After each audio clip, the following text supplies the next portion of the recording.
என்ன வருது? மழை வருதா? மழை எப்படி வருது? தண்ணி எங்க விடுது? அங்க தண்ணி விடுதா? அப்படியா?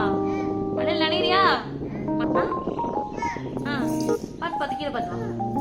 நான் வரணுமா? சரி நீ உட்கார். மழை வந்துடும் போல. உட்கார். அதில் உட்காந்துக்கோ. அதில் உட்காந்து கிளிப்பெல்லாம் டப்பால் போடுவா.